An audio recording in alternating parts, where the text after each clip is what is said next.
Yeah, and we have to test. This is going to be about testing, as in our simple program. We made a program with some Boolean logic. So if we want to test this, we need somewhere to test it. Here is the program, and here are the variables: first, second, and third input, and an output. That we have some binary logic on. Yeah, and what we have to check, if both these are true and this one is false, then the output is true. It's false if neither are true, and so on. And if x3 is true, it doesn't matter what these are. It's always going to be true. Then we have to test this. Then we need a CPU. Now, if we look up here, this symbol here is start simulation. So the rest here is download a program, but first I need simulation. So I'm going to start simulation. What it says is that let's say the program I have made, the simulator can't execute on this. So it says something, but as, do you want to do this? I do. And then it says, okay, if long as I'm using the simulator they install, I can't work on real PLCs, because it wouldn't be smart to download a program that I was testing to a real CPU that was controlling a real PLC CPU that's controlling the process. Yes. Started the CPU.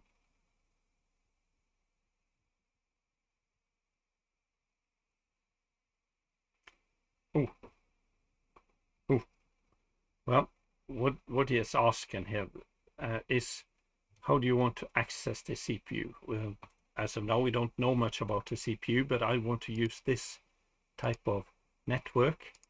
I want to access my CPU, which is on my PC, directly on this interface. See, it has more interfaces. But I can't select anything down here, so I have to search for this one. It says it has a network address up here, 2 separate networks. For those who are familiar with IP addresses, these are default addresses. I can change them. But now it found the CPU, which is really the simulator over here. So what I just have to do now is load my program, my big program, my task, my cyclic task. Consistent download, okay, load.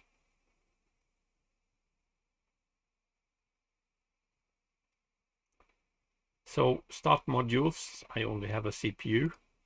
I can select here, start module, or I can say finish, like this, and then I can select run on my CPU. CPU is always on top, so I can let it stay up here. So I want to test this program. How to do that? First, I can go to my IO table. Here are the variables I made. And here, some glasses. Will you see this green arrow and the glasses? What you can do is you can look into this CPU. Look into the CPU here. The CPU. It says everything is false. Oh, okay. According to the program, if none of these are true, the Y output should also be false. So now the thing is where to change these. Here I use the context menu. I can't do anything here. This is just a view. I can view online the values, but I can't manipulate them. For that, I need to go here, watch and force tables. I'm going to try with a watch table first.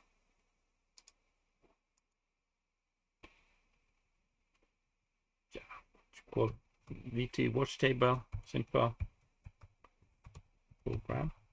You can have many watched tables.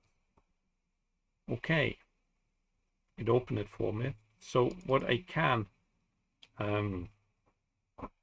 do, I can manipulate inputs, and I could probably manipulate outputs too.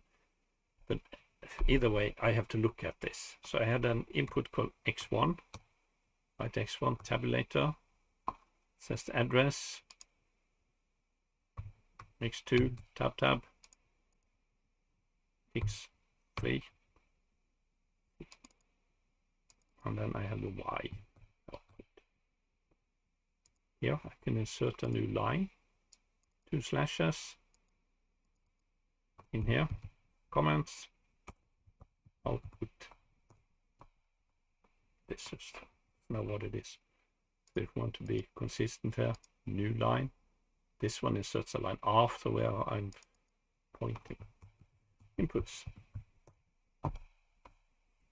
Well, I know because X there inputs and Y outputs. Again, classes. Here I got a modify value. Maybe I can manipulate my program here. Now you can see x1 modify to 1, which is true. So this was set to true. My output is not true. See if we can have look at my program here. X1 is true, but then x2 also have to be true for y to be true. So let's try this one. Modify. Here I use a context menu. Modify to 1. True. Oh, this one was true. So if I now reset this one, modify to 0, it's false. So both of these, they have to be true. So now let's see what happens if I select x3 to true, because it says all x3. So we modify x3 to 1, or it's true. The y is true. See if I remove the x2, still true. But now if I set x3 to false, y is false. It works. So this is how to test a program. This was a really simple program, of course, but no matter how simple it is, the program has to be tested. Yes. So what I did here was that I made a small program where I used 3 digital inputs in a logical combination to set an output on the PLC, and I had to test it. Now I don't have a real CPU or real PLC, but I have the PLC simulator. And what it could do from the TI portal was to start the simulator. He asked me to download the program. I selected CPU, download the program. I tried to go online in my my IO table, but there I couldn't manipulate my variables. So what I did then was to make a watch table where I could manipulate my variables. And then I had 3 Boolean inputs that in a combination should set the output. And I manipulated those and verified that my program worked. A really simple program. That said, program a PLC, you would never program in a task like this, a cyclic task. A task is just something that organizes the rest of your program.